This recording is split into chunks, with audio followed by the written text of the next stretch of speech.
F sharp, A sharp, revisited. Hello everyone and welcome to F Sharp A Sharp Revisited, the music review podcast where we take a look at some new music releases and let you know what we think of them.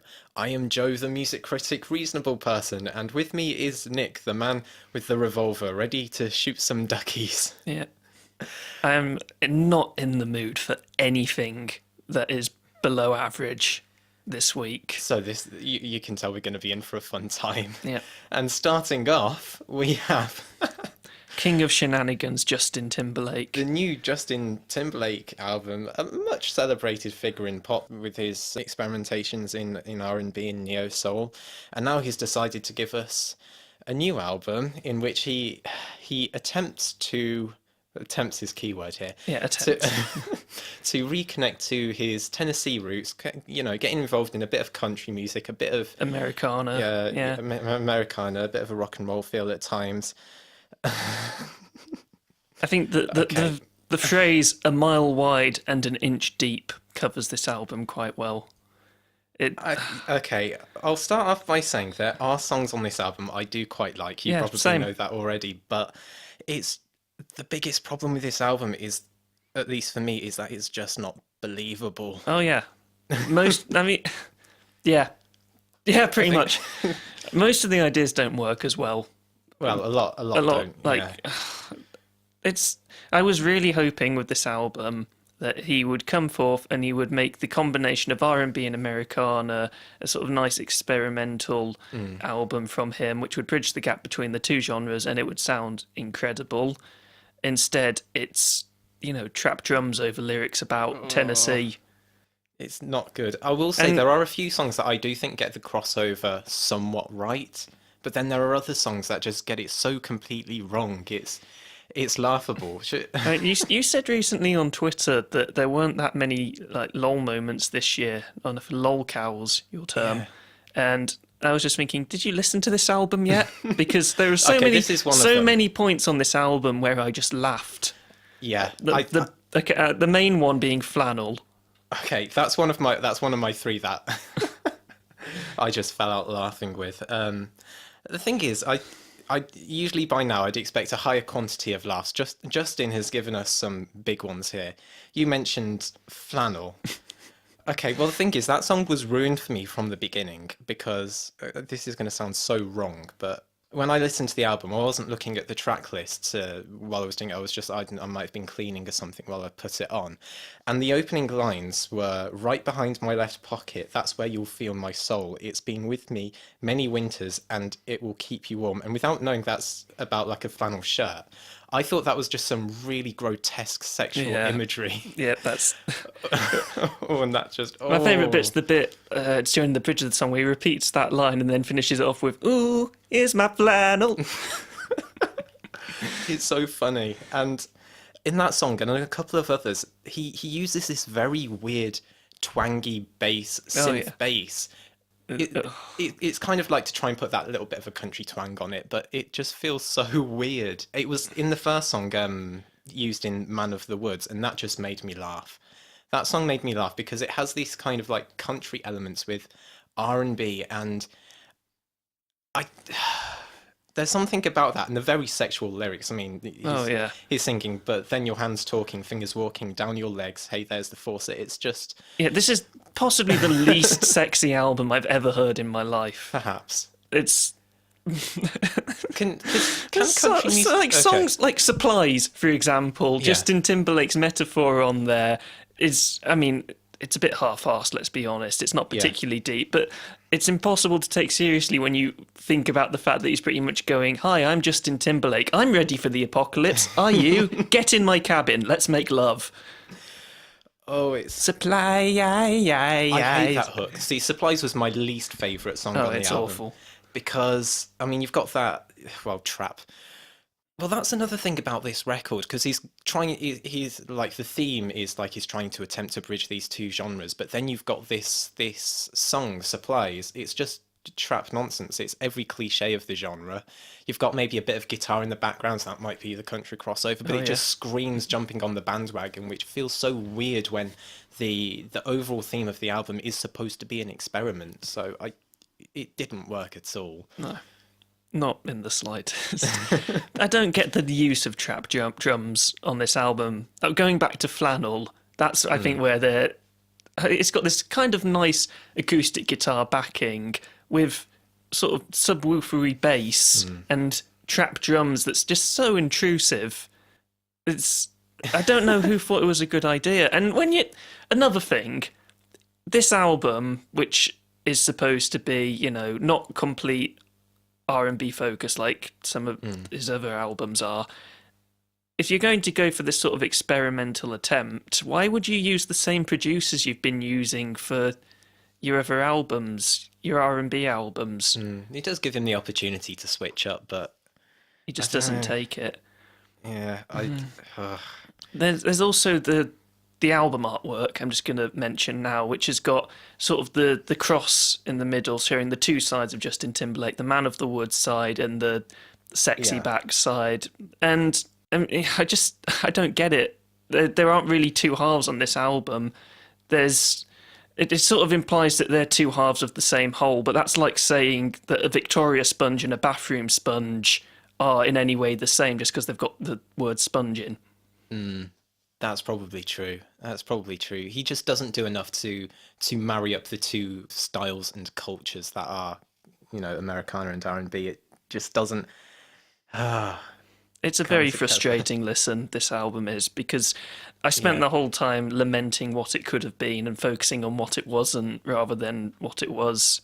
That being said, there are a few tracks on here which I can get down with, and the two best ones, in my opinion, are the ones which have the least Americana folk influences on them. Montana? Yep, and Midnight Summer Jam. Yeah. I mean, both of those are fine. I mean, they're not the best songs I've ever heard, but they're jammable. Decent, simple, catchy, funky R&B numbers. Yeah.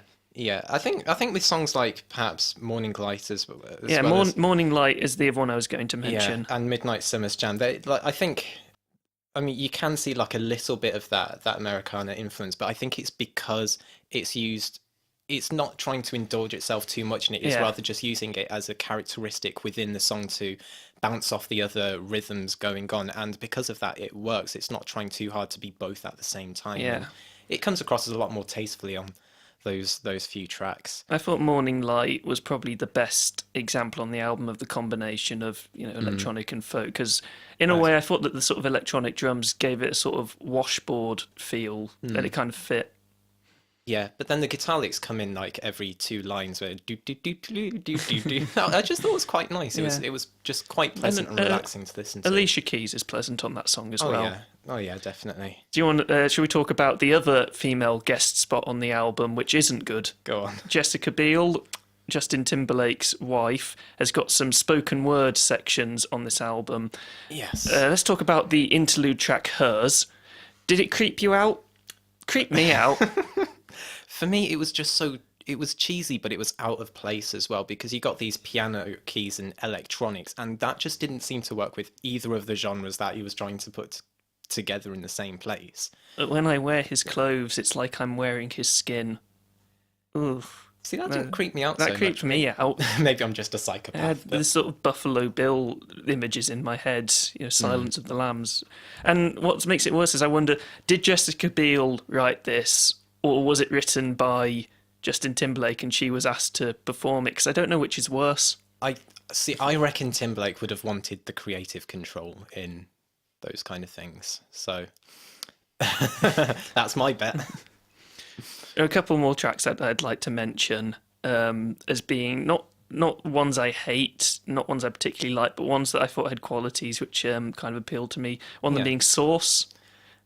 I kind of agree with you. Yeah, I don't think it's a good song, but that opening guitar lick is one of the catchiest. Yeah, it's the bass line and the guitar work so together, and I was jamming to it, even though the theme of the song was so cringy. Yeah, it's hurt. awful, and I can't help but like just laugh at in a positive way, laugh at the ooh sus. Yeah, in it. I think it's kind of intended to be taken as a bit tongue-in-cheek, really, which is why I can enjoy it, even though it is very, very cringy at the same time.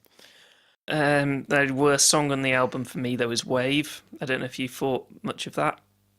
Wave. What are my notes on? It wasn't my least favourite, but Uh, for me, it just didn't culminate into anything special. I just hated the combination of skiffle bass and trap drums. That is not a combination that any sane person would give a go. Yeah. And then just the whole song's really boring and repetitive. Well, I'd agree with you on that one. I did not like that song at all. And it starts off with this quite nice guitar chord pattern, like nothing at all complicated, but it gives promise that it might turn into something more interesting, and then it's ditched immediately. Because of course it is. I have one other least favourite. Well, my least favourite is Supplies, but another one that just you can't take seriously is Living Off the Land. Oh yeah. Living Off the... I mean, I don't know how he thinks putting all this, like, every hip-hop R&B artist is putting in these weird vocal samples in all of their songs these days, and he thought it'd be a good idea to do that, but then a song that is so much about, like, agriculture. It's so jarring, it's so bizarre that he would take that as a creative choice. And coming from Justin Timberlake, it's impossible to take the lyrics seriously. Yeah, he's not worked a day in his life like that. I mean, of course he's hardworking on his music, I would assume. I'd hope. Yeah. But that kind of, agricultural labour, I don't believe it. Don't believe it. This album was I guess it's varied at least in the sense that a few tracks are fun, some are bad, and the rest are bland. Yeah. Yeah. I agree completely, which is why my rating, I think I sit with it as a 5. I mean, despite all its structural problems, its thematic problems, I do appreciate quite a lot of the attempts to be experimental. I'd rather give that some credit than like something that's completely boring and tame throughout. But it's not exactly well executed, so that's my score. I think I disliked it a bit more than you did. I'd give it a light 4, probably. I think that's the difference between me liking Filthy and you hating it. So. Well, I've actually... Don't get me wrong, I still think Filthy's a bad song. I don't get why it needs 2 bass lines. I think it's incredibly unsexy. I think that the rock sort of interlude passages in it just don't fit. But I will admit that listening to it again and again, I can't help but sing along to it now. Okay. So I'll give you that. Something. I will give you that. Okay, I think we're done. We've melted that we're out of the woods. We're out of the woods. And we've got to some light. Yeah, false light. We'll take it. We'll take what we can get. This one was a request from my dad. Hi, Dad. Hi, Nick's dad. So my dad is hugely into the UK folk scene and has brought me up into it as well. So this album is called Harmonograph. It's by the band False Lights, which is a collaboration of BBC Folk Award winners Jim Murray and Sam Carter, most well known for their solo work. Both are primarily guitarists, so this is quite a guitar-driven folk album. It's 10 tracks, 50 minutes long, and I've got to say, I listened to their first release, Salva, and really didn't take to it at all. I just didn't find it particularly interesting, so I was a bit apprehensive about going into this one, and I think it's an improvement over their first album. I know you liked Waters of Leaf by Blue Rose Code last year, but I believe that your depth of knowledge about folk music is not as broad as yours. I will admit that. I'd be interested to hear your thoughts on the album. So. Overall, I liked this album. Let's get that out of the way. Overall, I thought it was a good album. I think it was with the first couple of tracks, I don't think they necessarily put their strongest foot forward, because this blend of kind of more alternative rock with folk, I feel like sometimes it works brilliantly, especially towards the back end of the album. But on some of the tracks, it kind of felt like some of the folk harmonies and rhythms were being tamed down because they were fitting it into the structures of alternative rock, and then some of the drive and forcefulness of alternative rock was being dampened because of this need to put the more folky melodies in there. And I really felt that on songs like Black Velvet Band and perhaps Captain Kidd. But then there are other tracks which I just thought were lovely as well. That got the mix between the two completely right. Especially Henry Martin is probably my favourite on the album, and others towards the back end. Serving Man, Become a Queen, and That's Drink my Old. favourite on the album. Yeah, that's another favourite of mine. And Drink Old England Dry, where it felt like the use of the two together worked brilliantly. Yeah. So that's. I'm glad that you've got all of my opinions out of the way already. You thought the same? For the most part, I mean, I didn't hate any of the tracks on this album, but I felt like you said, the first two tracks didn't combine the two elements as well as ones towards the back half of the album. They felt a bit, I guess, trying to shoehorn in folk elements when they didn't necessarily. I would say that the opening track, Babylon, works as a song to kind of get you pumped up, but doesn't really have that payoff within the song itself. I mean, but yeah, looking at the notes in the album, I mean, every song on this album is taken from a previously written folk song, and they've worked on it and changed around bits of it, made it their own. And apparently, Babylon was used on this album in response to the UK and US current foreign policy. I didn't really get that at all. Okay, I didn't know that, and I'm trying to work that out in my head. Didn't really see it. No, I didn't really see it at all, even when I'd read that was what it was. I mean, it's an interesting little tidbit, I suppose, but yeah. No, I think you can sometimes find some really interesting stuff about why they've chosen the particular songs they have. I just don't see it there. Another thing that's kind of got to me on this album, I don't think this is going to get to you at all, but there's a lot of murder on this album in the lyrics. Oh, I was fine with that. and sometimes it's fine. I liked it in certain situations, like on Captain Kidd. I thought that with the driving guitars, it gave it a very sort of quite serious tone. And on William Glenn, which is another one of my favourite tracks, I do like the comeuppance that comes of the character, and it's kind of uplifting. But then you've got Murder in the Red Barn, which I think is just a little bit too jolly considering its subject matter. That's kind of the bit I like about it, though. This is fair enough. I get that this is definitely something that is just going to bother me. It's just a taste thing, really. I actually think that the non-guitar driven tracks on the album are the ones that aren't as strong in the end, because I felt like Far and Distant Lands and The Ombudsman are, I mean, decent songs, but they did feel out of place for me as Sam Carter and Jim Murray are both primarily guitar musicians, it felt like after the first two tracks, Babylon, Black Velvet Band, they were sort of put in there to go, look, but we're still a folk band. Yeah. I actually quite like those two tracks. The Ombudsman I liked, but then Far and Distant Lands I would have put as one of my other favourites.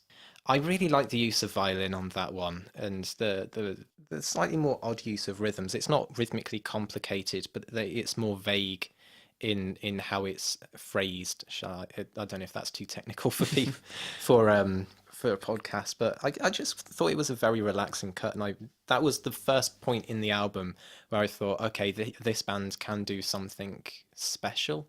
I mean, if you didn't feel that way, then that's. I thought it's nice as a background listen, but I felt that trying to listen in on it, it lacked enough subtlety to make a song that's so long and quite distant work. Back half of the album. Shall we go through the last three tracks, then we can be nice and positive? Nice and positive to finish off. Well, I'll talk about William Glenn as well. That song, I love how uplifting it is. I find myself singing along to it a lot. I think it's got the best vocal performance on the album from Sam Carter, and I love that the chord structure in the chorus diverts just that little bit and adds in a G minor, which subverts your expectations, and I think works really well. Yeah. See, I can get music technical as well.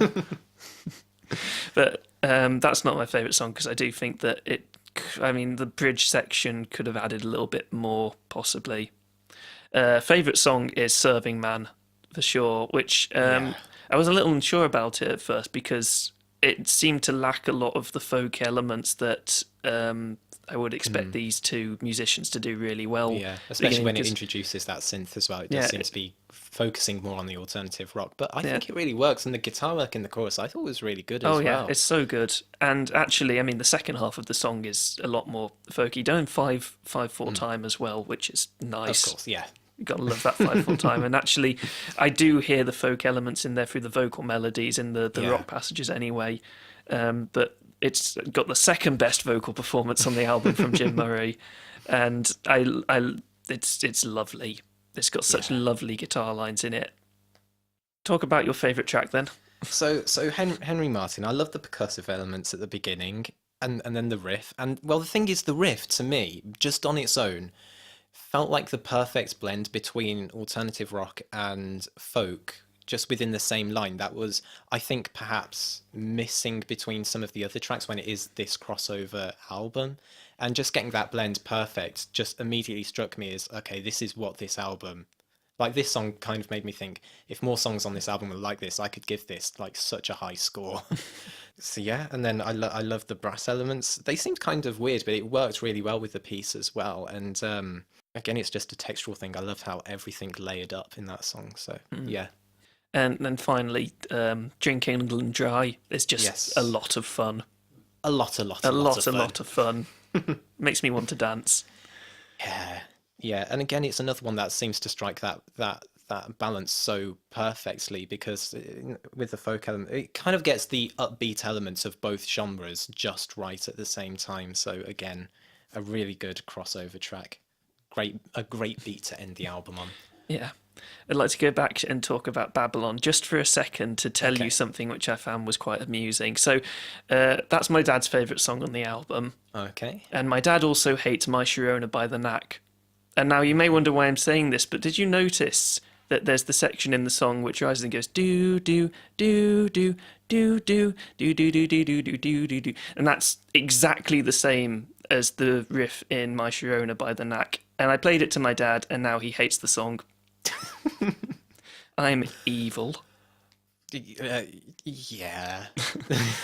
That's the point of us as music critics. So. to turn people off songs that they may like. Yeah.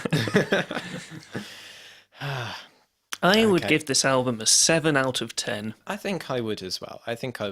Just because it is a mix of perhaps more average tracks and then tracks that are just great. So. I do think that both musicians' solo work is better. Okay. This is a nice diversion, but go and listen to Sweet England by Jim Murray, because that is an absolutely fantastic folk album. Okay, then. Well, you may remember from last week that we did a quiz, which Joe won. Yeah. Joe absolutely terrored me in that quiz. I thought that he would get at least a few of them wrong, and he only got one wrong. Only got Airbag wrong, and I still haven't forgiven myself for it. You got the hard ones right. I was... So Joe asked me to cover a Stand song. Up, Sit Down. Stand Up, Sit Down. Yes. Giving me the option to do Nice Dream if I was too cowardly, and I was not. I rose to the challenge, and I decided I would do my cover of Stand Up, Sit Down. I've only listened to Stand Up, Sit Down once. Oh, really? Yep. I listened to it once, and then thought, if I try and listen to this to get more out of it so I can do my cover, it's either going to sound exactly the same, or I'm just going to just reach a point of creative bankruptcy where I just can't make it work. See, this is why I thought it'd be a challenge, because it is, I think it would be doable, but it is quite a complex song as well, but quite an interesting one. So I looked up vaguely what the sort of melodies were online, what the chords were, and then I completely disregarded everything else about the track, and I've put together my little version of it, which Joe hasn't heard yet. I'm going to make him listen to it. I'm so interested right now. And Can't wait. And then we will... Get my hot takes on it. Yeah, we'll get Joe's hot takes on it. Joe might leave because of his disappointment in me, but we'll have to see. So, We'll see. Here we go.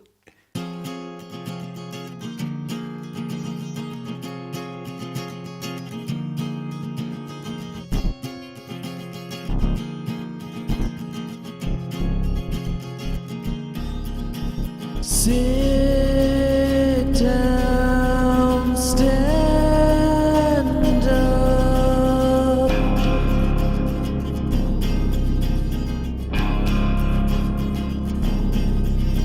Sit down, stand up.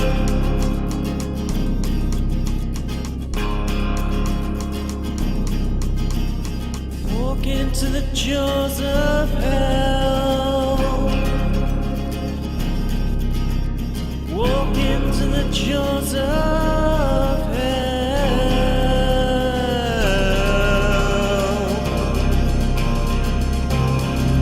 Anytime. Anytime.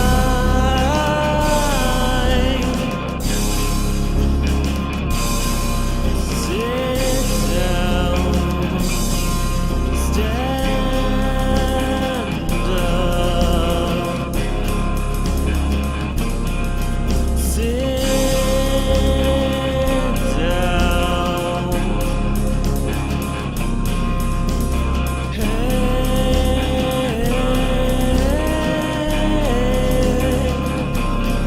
We can wipe you out anytime.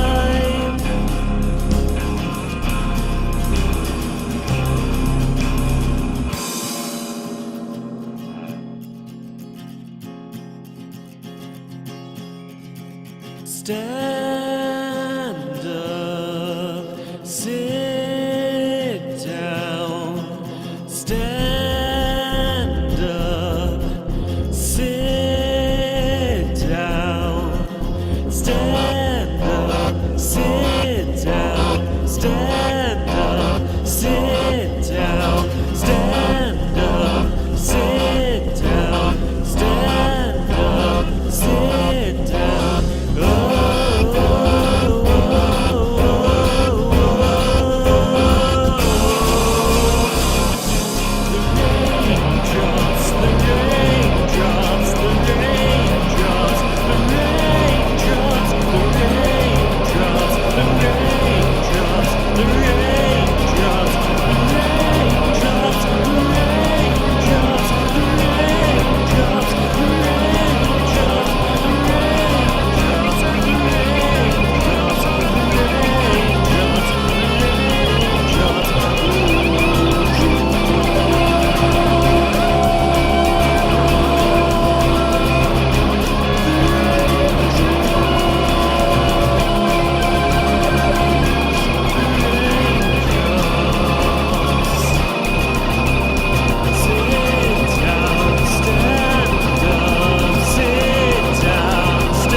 Well, you're not screaming.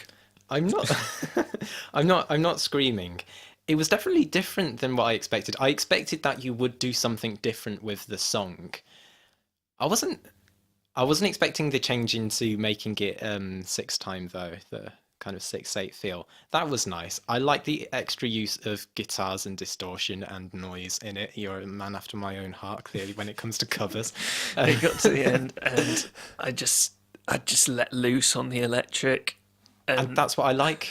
That's why I like it. It's why I like Radiohead sometimes. So that was great. You're gonna hate me for saying this so much, but your vocals were reminding me of Morrissey at some points.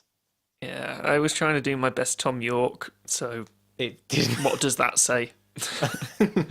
So some people are just better Tom York impersonators than I'm not a good Tom York impersonator.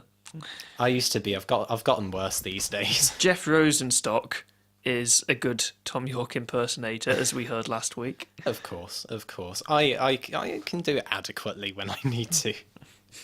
I was playing Pyramid Song at my house, and my mum said it's the worst piece of music she's ever heard me play, and I had to school her on that one. Oh, She doesn't like experimental music, so yeah. I would love to hear Jeff Rosenstock covering Pyramid Song. So would I. That's when we did the quiz. I was just like, I want to hear Pyramid Song. Oh, it's such a lovely piece of music. I don't. How would you do a punk version? How would you do a punk version of Pyramid Song? Well- I can't picture it. Neither can I. I think it's because the rhythms 3-3-4-3-3 don't translate well into a punk rhythm unless you were gonna like do next level ska, but it would really be next level. Anyway, Enough Radiohead. yeah, we keep talking about Radiohead. Time to burst your bubble, Joe. We're not going to be talking about Radiohead anymore. We're going to be talking about Israeli metal music. Yes, Orphaned Land have released a new record, Unsung Prophets and Dead Messiahs. So if Nick didn't tell you just now it was a metal band, you could probably tell by those titles. Think Dream Theater, but with Middle Eastern instrumentation instead of keyboards. Yeah, accurate. Yeah. Accurate. Yes. So this album, I don't have a lot of specific points to make about it, other than I really, really enjoyed it. It's got really good compositional elements throughout. The instrumentals all layer up very well. Vocal performance in particular, I think, is pretty outstanding. Yeah. At least when he's singing. And the lyrical themes on the album, I think, all mesh together, all coherent, and never seem too overwhelming. Because it's a lot of religious themes on the album. Never feels a bit in any way preachy. Not preachy, and it's not too indulgent, and it's not too in your face as well. I mean, it is a metal record, so there is going to be that kind of in your face element, but it's not overbearing. And some of the lyrics I think are actually quite good as well. And in metal, you can't always say that for every metal artist there is, but there are times where I've noted them down. Like in The Cave, one can easily forgive a child who is afraid of the dark, but one cannot forgive a man who is afraid of the light. Yeah, I thought that was as well. I loved that one. Great line. And and in the closing track as well is the other one I'll mention lyrically, the Manifest Epilogue.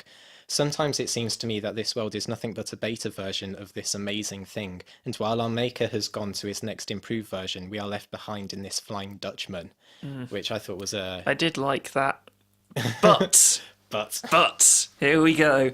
My big problem with the album is that the instrumentation is good throughout, don't get me wrong, but I don't feel like there's enough variety in the album for how long it is, which means that for the last 4 tracks, by no fault of their own, I just am less engaged in them. Listening to them in isolation, they're all good tracks, but as part of the album, it's just a bit too much. Okay, I only partly agree with you. That I thought it was very strong. Well, I thought it was very strong throughout. It was only on the one track, Take My Hand, where I was getting that listener's fatigue, so maybe I just had more of I don't know what you'd call it, a tolerance for the sound maybe as you, but I think I would agree that it could have been cut by at least one track's worth to get a slightly more succinct listen, but still, even as it stands, it's 63 minutes, 13 tracks. It is a longish album, and I thought it was actually really quite consistently good considering its length, so that's my take on that point. Yeah. The only other problem I have with the album is that going back to the lolcow thing, I still don't get it. Is this the thing I mentioned to you? No, but what is a lolcow? So a lolcow is something that you can extract lols out of. Like you milk a cow, you milk a lolcow, and lols come out. Right. So okay. Does that make sense? Going back to lolcows, the spoken word sections on this album are so overly dramatic. Yeah. And there's never once been a time where I've listened to My Brother's Keeper and it's started with the build-up of noise and then just gone into, I have to go back. I've never not laughed at that. Yeah. I can only agree with you there. I think because I like the music so much, I'm willing to give it a pass in this instance, but I do agree with you. It's very cheesy. Yeah, it is. It's very cheesy. And considering how uncheesy the lyrics are, I don't like it, unfortunately. Though, so the singer, sorry if I pronounce this wrong, Kobai Fargi, is one of the best I've heard for a while. I absolutely love his performances on the album. He uses his harsh vocals sparingly as well, and only uses which them I appreciate, to spit the most vitriol, which I think works exceptionally well. Yeah. Yeah, he really adds a whole new layer, Yeah. a whole extra level to the Yeah, composition. and when he wants to be dynamic with his higher chest range, he's able to do that as well and soar above the instrumentation. So yeah, great vocal performance. There's something else I'd like to mention on the album, which is Go on. the way they censor certain things. Okay, yeah. So 'Cause second track. The first time I looked into this, there's a line in the second track. While to war we lose our fathers and sons, the only profit they trust in is the profit from their guns. They care not for the old, the weak, or the sick, masters of speeches and measuring their. And then it bleeps out the word dicks. Yeah, And the first time I listened to this, I thought, oh, very metal.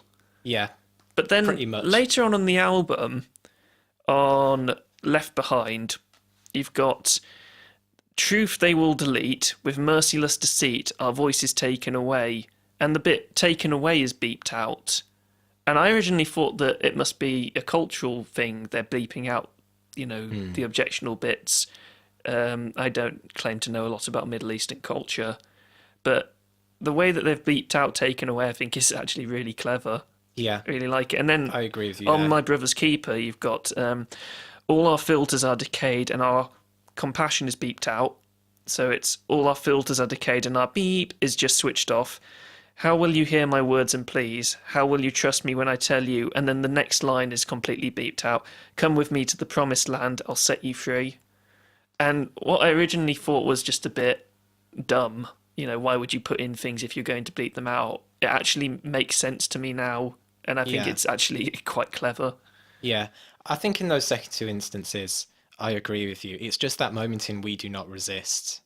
Masters of speeches and measuring their bleeps. Yeah, I, I do wonder whether that was deliberately to put in there to misdirect you, but if it was, I don't really understand why. okay. So because dicks is not a swear word. No, It's it's not. it's not. I mean, Our show is PG. know? Okay, yeah, 50% of the time. 50% of the time. We can say dicks as much as we want. but dicks. Dicks. Okay, we'll stop being 14 now. Yeah. So yeah, an interesting choice. Do you want to talk about any favourite tracks? So the cave I thought was a very, very, very strong opening track. A lovely 100% progressive. agree. So many great moments in that track. I just love the dramatic power metal riffs. The all the heavy bits are just so impactful and well layered. It's a great showcase for the abilities of each member. Yeah, and it also starts off a big theme of the album. They draw a lot more on this album than previous material on the use of traditional Israeli music and some of the instruments like the chumbush and the bouzouki that just add that extra. That extra interest, and it never feels out of place. Yeah, it never They're feels woven in gimmicky. well. It never feels Yeah. gimmicky. It always fits perfectly well. It always fits well, and it counterbalances the metal elements in a way that it feels like you're getting an overall picture. And the guitar solos. Oh, they're great. On this album, every single guitar solo is as good as it can be, I think. Pretty much. The guitar tones as well are just so lush. Yeah.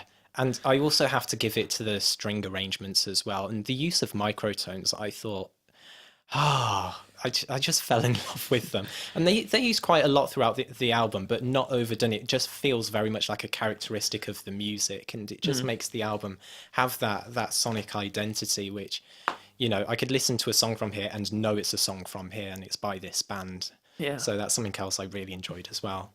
Well, other favourite tracks for me, All Knowing Eye, I think it builds very well after the previous track, and it's a great example of the band's versatility, because up until this point it's been quite in your face throughout. Yeah. A lot of the heavier moments in the first few tracks, but then this one is sort of more of a ballad, I guess, for the band, and it's wonderfully mixed to have this sort of ethereal quality to it, and there's only a few lines of lyrics on the album, but I think they're some of the most well delivered on the album. It sends tingles down my spine to listen to, and the guitar solo in it is amazing. It is amazing, and I love the touch of Mellotron on that song as well. It just brings it all together as well. So, yeah. I'd also like to give a shout out to the track Left Behind, because I think it is a great example of how to use backing vocalists well. Yeah, I'd agree with you. I have one other track I want to highlight as a favourite of mine, and that's Poets of Prophetic Messianism. I just think they really delve into the Israeli instrumentation full force on that song, which, I mean, I can't say I know a lot about that style of music, but it was just so interesting to me and so well delivered. And the way they then brought that into the pounding percussion, which you could identify much more with metal instruments, just worked so well. So that was another highlight for me. The only track I'd say I was, more unsure of is My Brother's Keeper, and that's just because it's entirely spoken word. I have to go back. Yeah. Oh, but even that, the composition is completely fine. It's fine. It's just great even. But that yeah. spoken word. I just can't. I can't.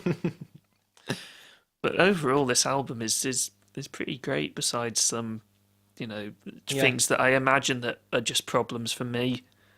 Yeah, So I think I feel the same. I was personally, I was really, really impressed with a lot of the instrumentation. It felt unique because of the different elements they were drawing on, and it was well composed throughout. I'm very much intending to listen to some of their other material now.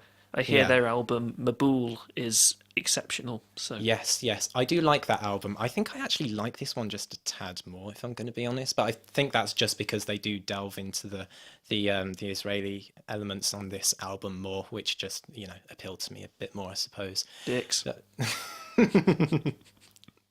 Dix, I give this one a good 8 out of 10. I give it a strong 7 personally, but I would still recommend it highly. I would highly recommend this Because, to any metalhead. Like I said, things that I've had problems with, I don't think everyone will have problems with. Yeah.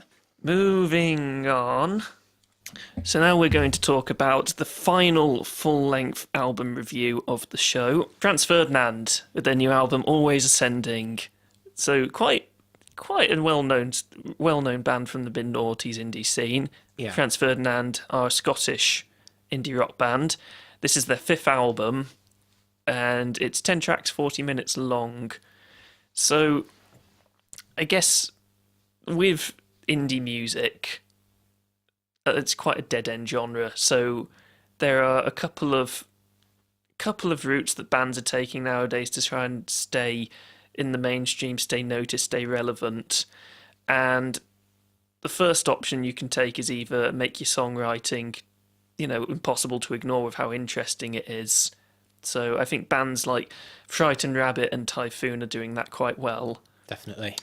The other one is Go Electric, which every other indie band is doing at the moment. So yeah, and it doesn't always work. it doesn't work a lot of the time.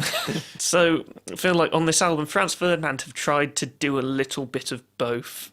Not quite succeeded at either. Not to say they've completely failed. Yeah, they're not completely floundering, except on a few tracks. We'll get into that. Yeah, we'll get into that.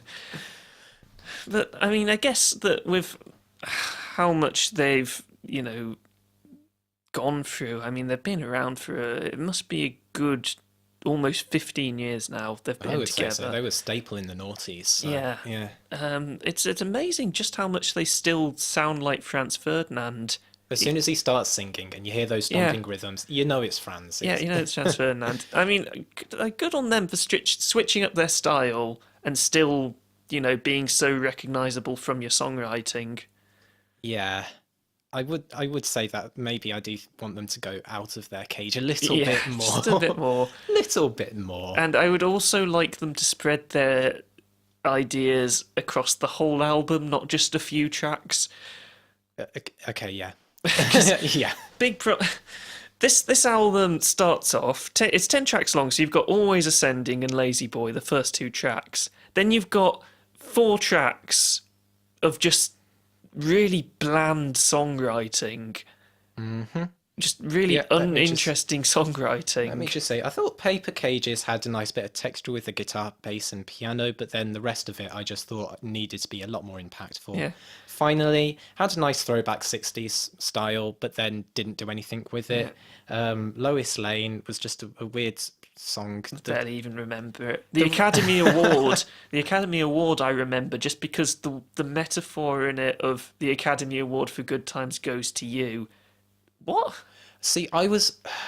Okay, so One of my problems with this album on this track and another one is that I think if you're gonna try and make a big statement, you should actually make it, because Yeah. from this song, I was getting weird connotations to the Harvey Weinstein deal, and those were the connotations I was getting, but then there's nothing in the lyrics that actually confirms it, because there's a lot of, bad stuff going on in the song. And then the Academy Award for Good Times goes for you. We're starring in the movie of our lives. It's kind of taking that Hollywood theme and direction, but then there's no actual statement being made. And I'm thinking, what is the meaning behind this? If you're making something meaningful, I need to know that you're actually making something meaningful here.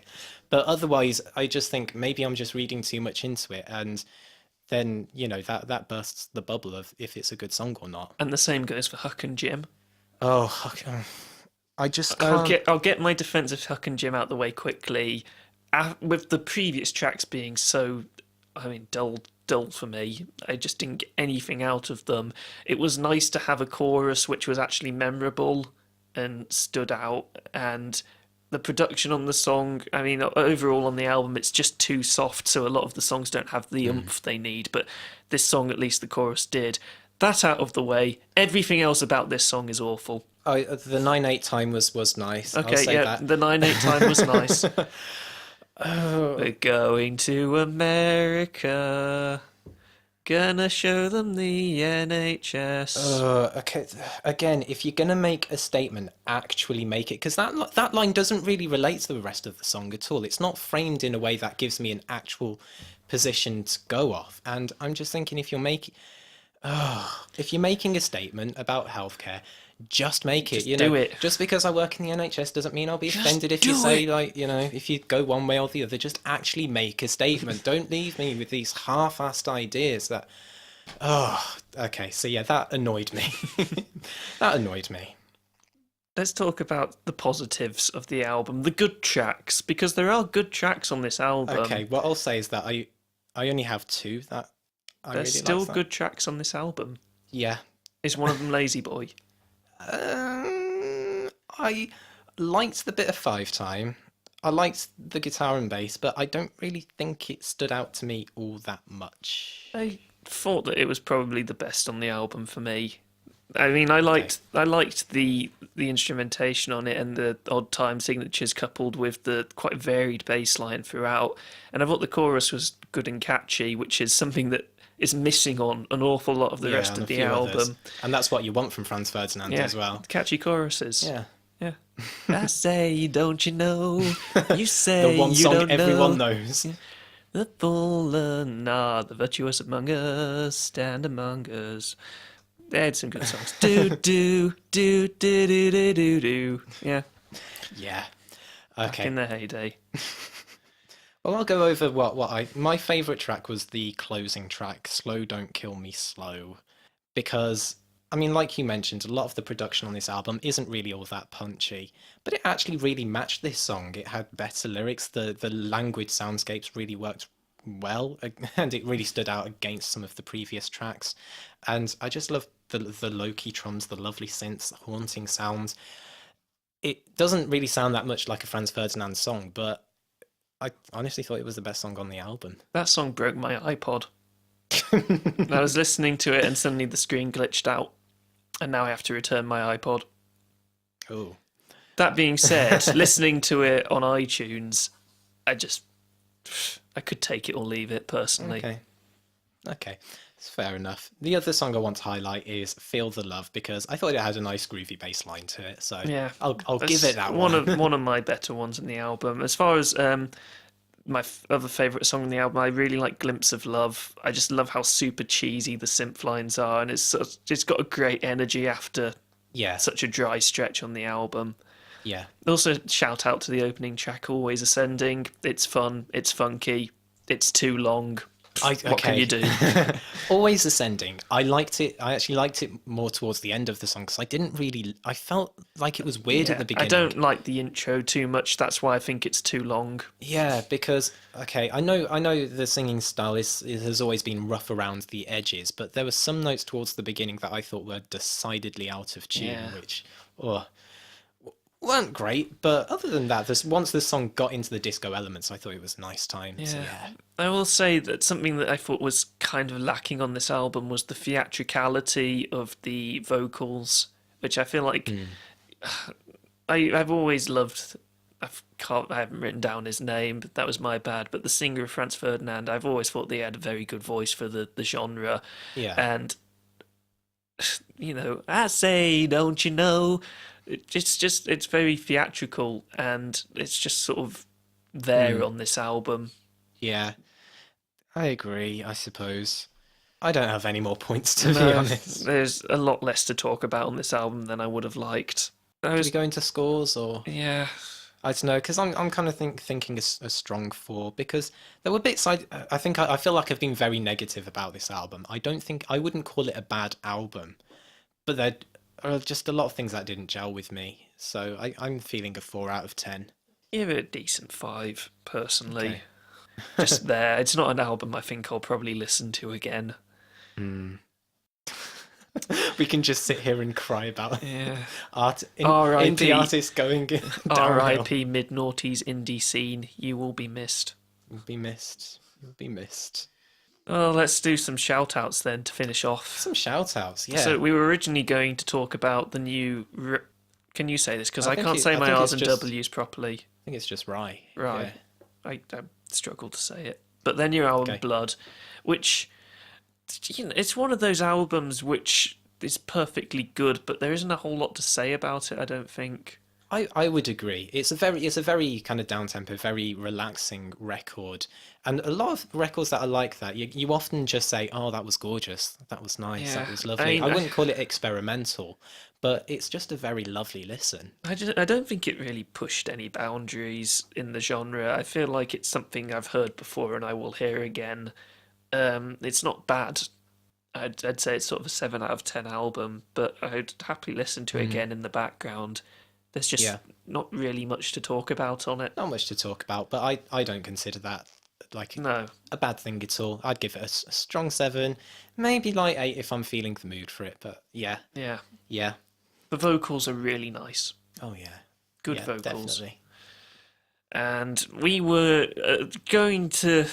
we were originally doing Franz Ferdinand, and then we were going to do the Wombats' new album, Beautiful People Will Ruin Your Life. And Which they will at some point. They will at some point. Curse you, beautiful people. And then I listened to the whole of the Wombats album, and it wasn't interesting in the slightest. The Wombats used to be my favourite band, just like to mention that now. And the thing that they always had most going for them was their sense of fun, how tongue-in-cheek their lyrics were. I mean, the instrumentation on their songs was never that interesting, but it always had a great energy to it. And then they went down the indie, mid-noughties indie route of, we're becoming irrelevant.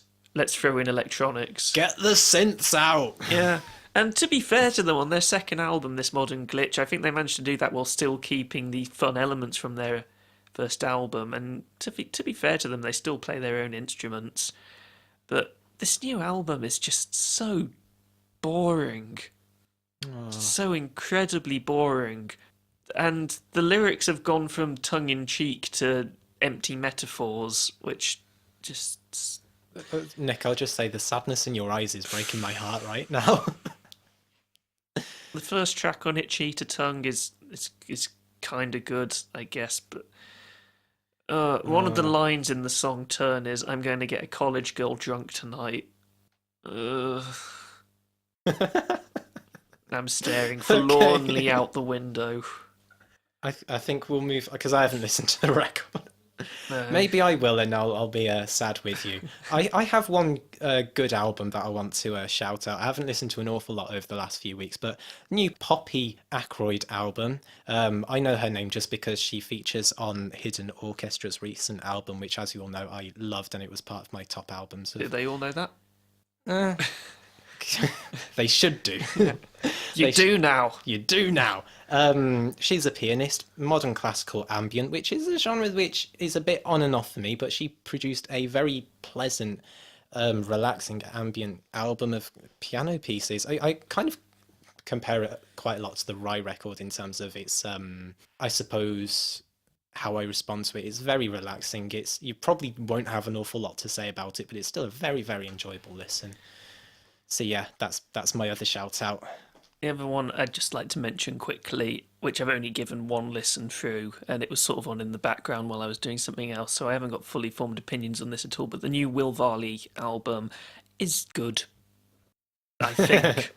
It's good, we think. I do like Will Varley. I love the way that he works his lyrics between various different topics, and he's able to inject such humour into his observations of the world while at the same time staying very grounded.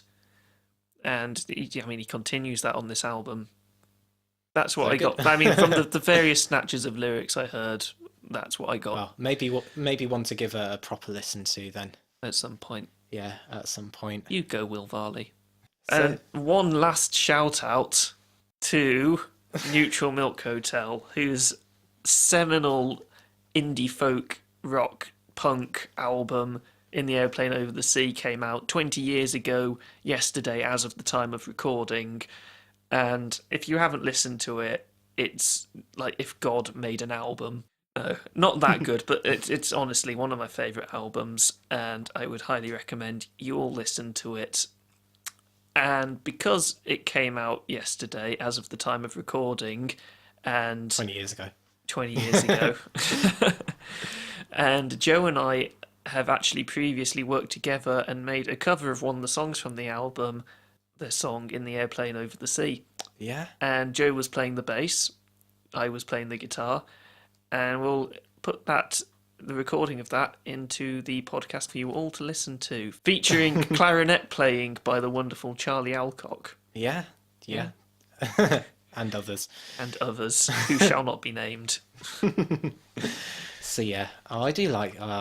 I like that album, and I like that. So my favourite from that album is probably Two-Headed Boy. Oh yeah, Two-Headed Boy is such a masterful track, and I would put forward that it possibly has the greatest closing track of any album. Two-Headed Boy Part 2. Okay, well, I probably disagree, but we'll we can have a fight another time, I think. That's something we should have a discussion about sometime. Best closing tracks on albums. I mean, I have so many. Yeah, there are. that are great for huge different number, reasons. Yeah. I mean, what comes to mind straight away is something probably everyone's going to disagree with me on, and that's So We Row from The Pineapple Thief, Someone Here Is Missing. I think is an incredible closing track. Motion picture soundtrack from Kid A, of course. Oh, yeah. And let's not forget True Love Waits on A Moon-Shaped Pool. And The Tourist on OK Computer. No! Although I'd actually say from Radiohead closing tracks, A Wolf at the Door from Hell to the Thief is my favourite track from that album. I think it's an incredible closer. There are so many great closers. All Is Full of Love from Björk's Homogenic. Epilogue from The Antlers Hospice. Amazing track. Yeah, I think I'd agree with you there. And Stars and Bible Black from King Crimson's Red. I love that track so much. There are so many that I'm probably just completely forgetting right now because I'm nerding out about how much I love the tracks that are coming to mind. Finally Free from Dream Theater's Metropolis Part 2 album is a wonderful closer. Yeah, agreed. Oh, I could see. Right Once Run Mellows from Program Music 1. I prefer Stella personally, but I do agree. Great track. Amazing track. And I would say, of course, it's a Japanese name, so I can't remember how to pronounce it. I think it's Soretsu from Kakuri-sama Kurino Hana. Of course, probably my all-time favourite album alongside Kid A by Shino Ringo. In a Sweater Poorly Knit by Me Without You off their album Brother Sister. As well, I don't know that one. That is one that I've put on the list of classics that we will cover at some point, which is actually quite a recent contribution to that list because I'd listened to the album before and thought it was good, and then when I went and saw Paramore, they were the supporting act, and I thought that is a bizarre choice as a supporting act for Paramore because they're sort of more of a post-hardcore band, and the singer doesn't so much sing a lot of the time as sort of shouts his vocals very talking you down sort of way. Also, they are I don't think they call themselves a Christian band, but the lyrics are pretty much entirely about religious imagery. But it is honestly one of the best albums of the genre I've ever listened to. Okay, fair enough. I think we should wrap it up now. Otherwise, I'll be going on for ages about my favourite album closers. So Yeah, so let's plug some people. As always, Joe, your YouTube channel. Everyone should go and watch it because he does the most amazing videos about music.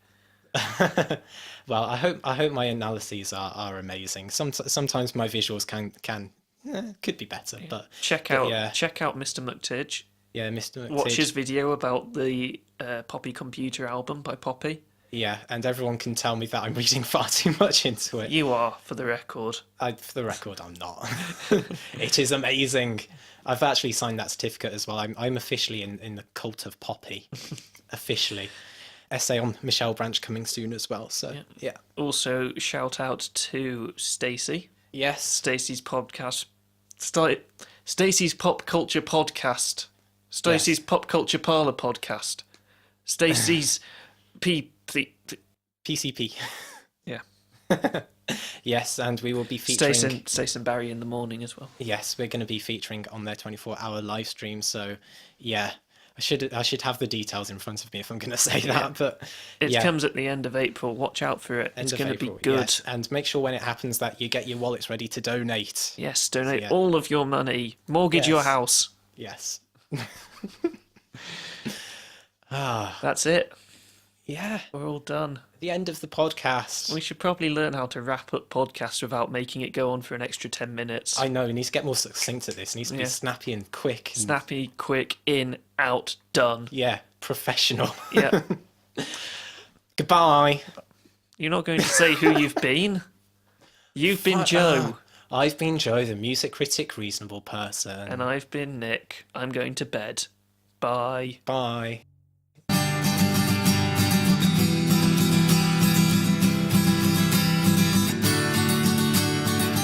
What a beautiful face I have found in this place that is circling all around the sun.